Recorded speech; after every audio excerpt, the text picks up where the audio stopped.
देश की आज़ादी में अपना अहम किरदार अदा करने वाले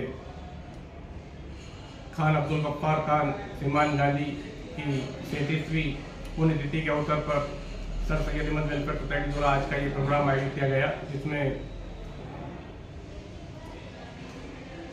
आज के इस प्रोग्राम के मुख्य अतिथि डॉक्टर तेज कुमार मालवी जी, मध्य प्रदेश हज कमेटी के पूर्व सदस्य हाजी इकबाल हुसैन साहब, डॉक्टर APJ अब्दुल कलाम मंच के अध्यक्ष एवं युवा अधिवक्ता समीर खान साहब, युवा समाज सेवी इरफान राइन साहब, काले साहब, रईस भाई, विनीत सोलपंकी जी, दादा रामचंद्र सोलपंकी जी, शिक्षाविद सादिक मंसूरी और अन्य गणमान्य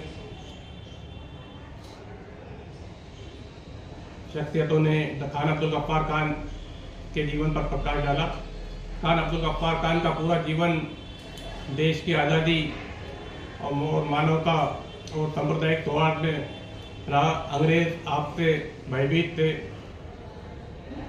आपका आधा जीवन अंग्रेज़ों ने आपको नज़रबंद रखा या जेल, या कम से कम आधा जीवन आपका जेल में ही व्यतीत हुआ।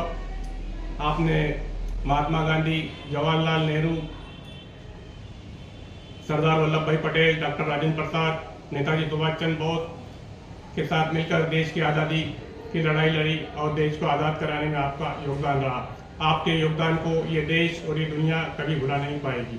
मैं एक बार फिर Sir Syed Ahmad welfare society की ओर से खान अब्दुल गफ्फार खान को भावभीनी श्रद्धांजलि अर्पित करता हूँ।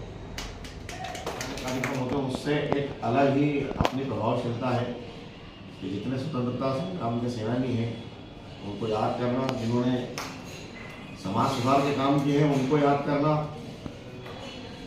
ये काम Sir Syed Ahmad welfare society करती है। जैसे कि आज हमारे बीच में इकबाल साहब, डॉक्टर मालवी साहब, समीर भाई, सादिक साहब हमारे बीच तशरीफ रखते हैं। मैं सभी का इस्तकबाल करता हूँ। और आज हम लोग यहाँ पर जिन स्वतंत्रता संग्राम सेनानी को याद करने के लिए इकट्ठा हुए वो है खान अब्दुल गफ्फार खान। उन्होंने भारत की आज़ादी की लड़ाई में एक महत्वपूर्ण योगदान दिया है। और जैसा कि मेरे साथी ने भी बताया कि उन्होंने जो आंदोलन चलाया था खुदाई खिदमत का, उसमें आपकी महत्वपूर्ण भूमिका थी और महत्वपूर्ण परिवर्तन आए उस आंदोलन के साथ। और आपको भारत रत्न अवार्ड से भी नवाजा गया।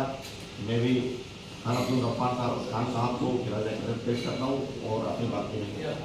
जो बोले इतनी कुर्बानी मैंने इस देश के लिए दी है, उसके बाद उन्होंने कहा था कि आप लोगों ने मुझे, वो विभाजन के बिल्कुल खिलाफ थे, वो चाहते ही नहीं थे विभाजन। उसके बाद जब ये बात कही, उसके बाद ही भारत की सरकार ने सोचना चालू कर दिया था इस बारे में और उनको भारत रत्न अवार्ड से सम्मानित किया था। मैं अपनी बात खत्म करता हूँ और पुनः एक बार और खान अब्दुल गफ्फार खान साहब को खिराज पैदा की। मैं समझता हूँ कि हम भी इतना नहीं जानते थे। अगर ये देखा जाए तो इनको एक इंसाइक्लोपीडिया बनाना चाहिए, जो उसमें सब ऐसे लोगों का की पैदाइश कब हुई और उनका इंतकाल कब हुआ और उनका योगदान क्या रहा, एक ऐसा मामला हो जाए तो बहुत अच्छा हो। एक बुलेट किसी शक्ल में आप हम सब मिलकर उसको करें तो ज़्यादा अच्छा हो सकता है। इसी शब्दों के साथ मैं अपनी बात खत्म करता हूँ। कोई बुरी बात नहीं है, इसलिए उनको सीमांत गांधी जी कहा जाता है। स्वतंत्रता आंदोलन में उन्होंने भाग लिया, कई बार उनको जेल भी जाना पड़ा। जेल में उन्होंने सारे धर्मों का अध्ययन किया, उनके इतिहास, साहित्य, गीता, पुराण, रामायण सभी का अध्ययन किया। उसके अलावा जैसा कि बतलाया कि खुदा खिदमत का नाम का आंदोलन उन्होंने किया। उस आंदोलन का उद्देश्य यह था कि सभी लोग आंदोलन में शरीक हों, भाग लें और सभी लोग मिलकर रहें। कौमी एकता के हिमायती थे वो। ऐसे लोग कम होते हैं। जैसे अकबर ने भी दीन इलाही नाम का एक धर्म चलाया था। अकबर भी चाहते थे कि सभी हिंदुस्तान के सभी धर्मों के लोग मिलकर रहें और एक ही धर्म हो। वो भी कौमी एकता के बहुत बड़े समर्थक थे, मिसाल थे। अभी तक मैं समझता हूँ कि 10 साल 12 साल पहले तक ये सब चलता आ रहा था। लोग कौमी एकता के प्रोग्राम नहीं होते थे, कार्यक्रम नहीं होते थे, वो सभी लोग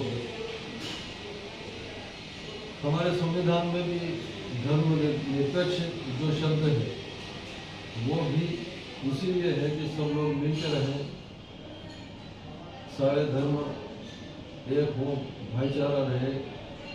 लेकिन आज के संदर्भ में हम देखते हैं कि ये जो लोग हैं वो धर्मनिरपेक्ष शब्द को चाहते ही नहीं है।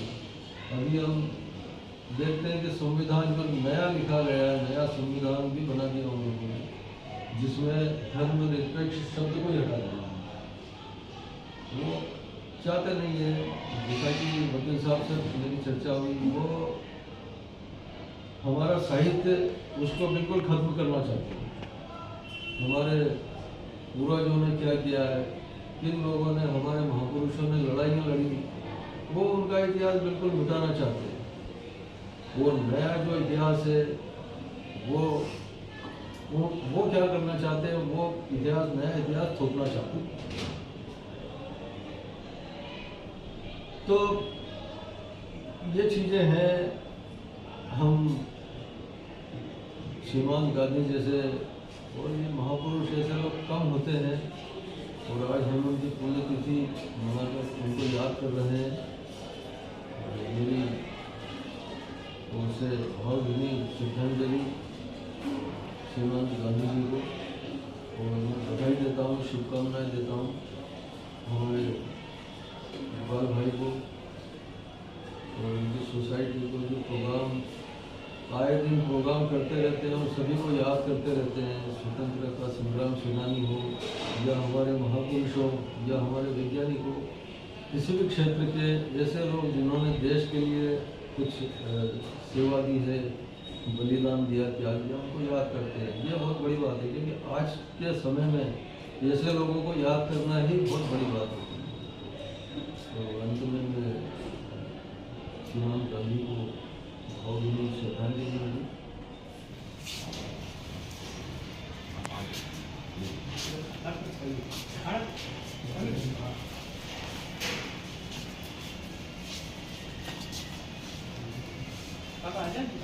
हाँ हाँ, आपसे कहा